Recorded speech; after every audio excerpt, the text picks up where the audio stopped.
Buenos días, nosotros somos el grupo número 5 de Química Especial, que está conformado por Laura Valentina Huaqueta, María Paula Guarnizo, Sara y Daniela Mora, Javier Andrés Peña y Paula Daniela Pérez. Y vamos a hablar acerca del sobrecrecimiento bacteriano.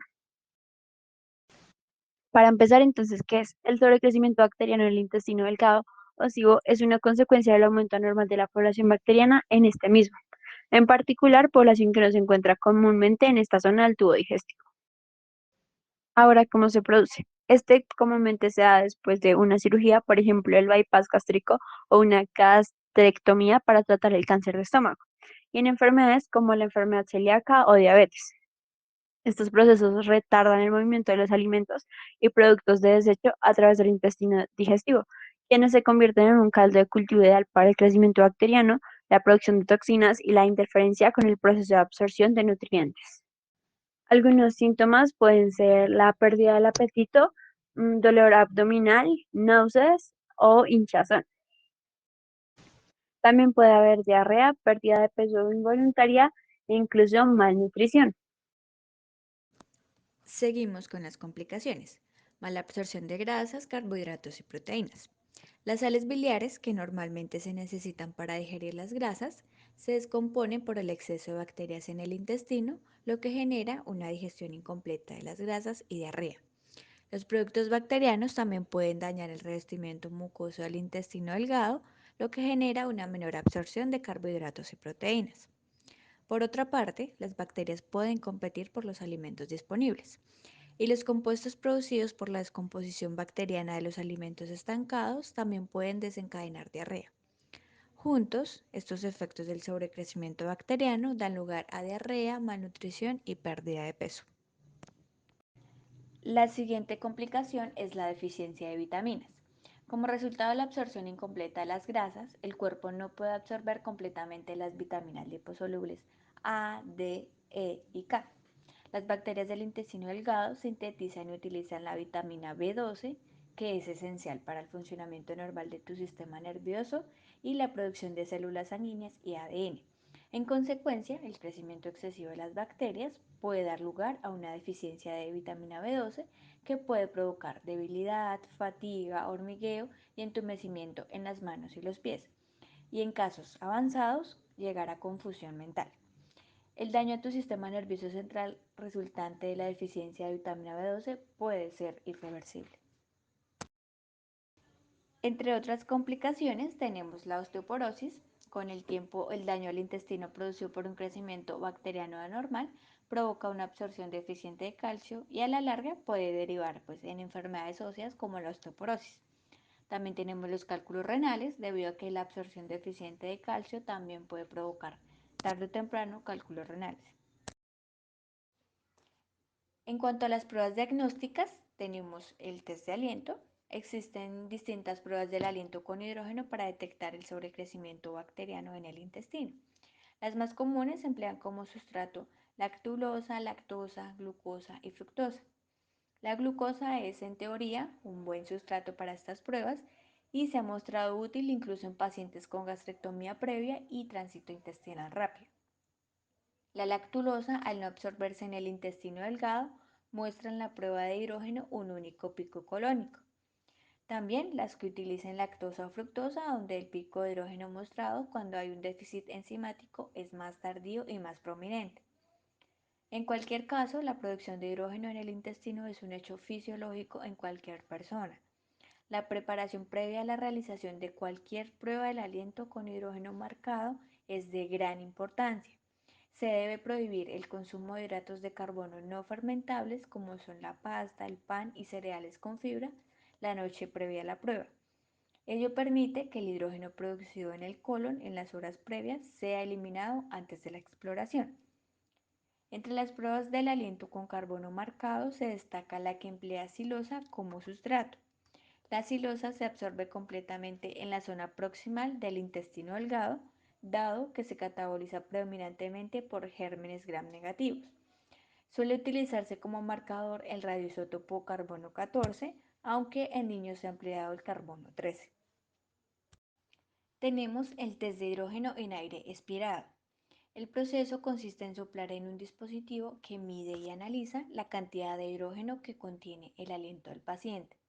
La primera medición se realiza en ayuno y posteriormente se le facilita una pequeña cantidad del tipo de azúcar a estudiar, como puede ser lactosa, sacarosa, sorbitol, fructosa y demás, disuelto en agua. A partir de este momento se irán tomando muestras de aire regularmente cada 25 minutos durante un periodo de unas 3 horas aproximadamente. El funcionamiento del test de intolerancias alimentarias se basa en el hecho de que las bacterias intestinales, al descomponer los azúcares, liberan hidrógeno y metano y este pasa por difusión al torrente sanguíneo y después al pulmón, donde es expulsado con la respiración.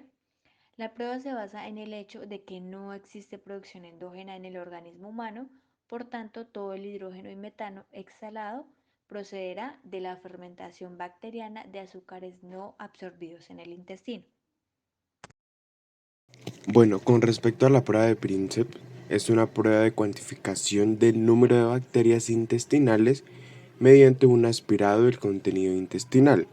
Cuando los recuentos son superiores a 104 unidades formadoras de colonia por mililitro en el yeyuno o superiores a 105 en el ileón, se va a valorar como un sobrecrecimiento bacteriano. Esta es una prueba complicada, ya que requiere intubación del intestino y una técnica demasiado cuidadosa para poder evitar la contaminación de la muestra por la flora nasal u oral. Examen de heces. Esta prueba mide la cantidad de grasas mediante un examen de heces.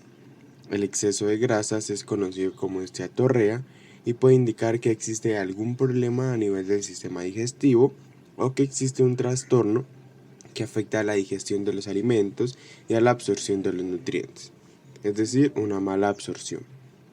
La presencia de las grasas en heces puede detectarse mediante una prueba cualitativa y cuantitativa. En la cualitativa solo se va a indicar si existe grasas o no, y se prepara mediante una suspensión de la muestra que se va a teñir con una tinción especial para las grasas. El especialista va a observar por medio de un microscopio y va a contar el número y el tamaño de los glóbulos de grasa.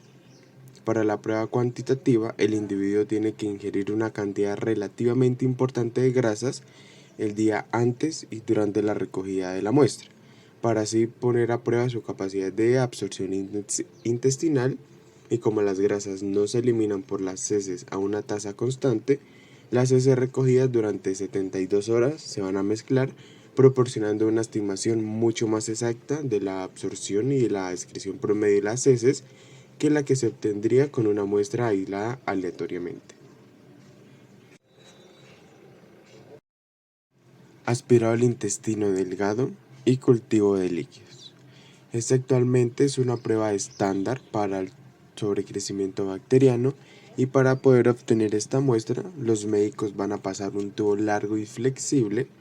Este examen se conoce como endoscopia por la garganta y a través del tubo digestivo superior hasta llegar al intestino delgado. Se va a extraer una muestra de líquido intestinal y después se va a analizar en un laboratorio para ver si existe un crecimiento o no de bacterias. Además de estos exámenes, el médico puede recomendar un análisis de sangre, pues para buscar la deficiencia de vitaminas, o una evaluación de las heces para comprobar la mala absorción de las grasas. En algunos casos, el médico puede recomendar pruebas de imágenes como radiografías, tomografías computarizadas, resonancias magnéticas, para poder buscar ciertas anomalías estructurales del intestino. Bueno, y finalmente presentamos un algoritmo diagnóstico en pacientes con sobrecrecimiento bacteriano intestinal. ¿Y a quienes se le van a realizar estas pruebas? Pues a aquellos pacientes que presenten síntomas gastrointestinales inespecíficos o síntomas de mala absorción que van a estar asociados pues al sobrecrecimiento bacteriano. Entonces, para el test de aspirado, como primera opción, cuando los valores de lactulosa estén sobre los 25 gramos y la glucosa en 80 gramos, pues se van a poder catalogar en anormales o en normales. En los anormales, pues se va a iniciar un tratamiento pues dependiendo de la condición que esté asociada al sobrecrecimiento, se le va a brindar pues un soporte nutricional y antibióticos. Cuando el antibiótico pues funciona y da respuesta, pues se sigue con el tiempo estipulado, pero si no hay respuesta, pues se tiene que reevaluar la condición clínica, repetir el test de aspirado y hacer un aspirado yeyunal.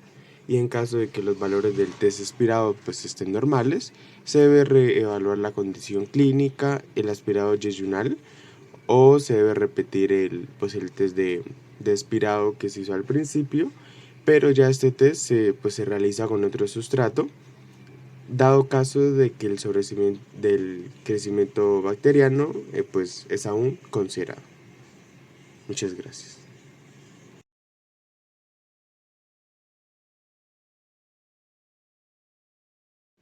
Bueno, muchísimas gracias, te esperamos en un próximo video y síguenos en todas nuestras redes sociales que están apareciendo en pantalla. Hasta pronto.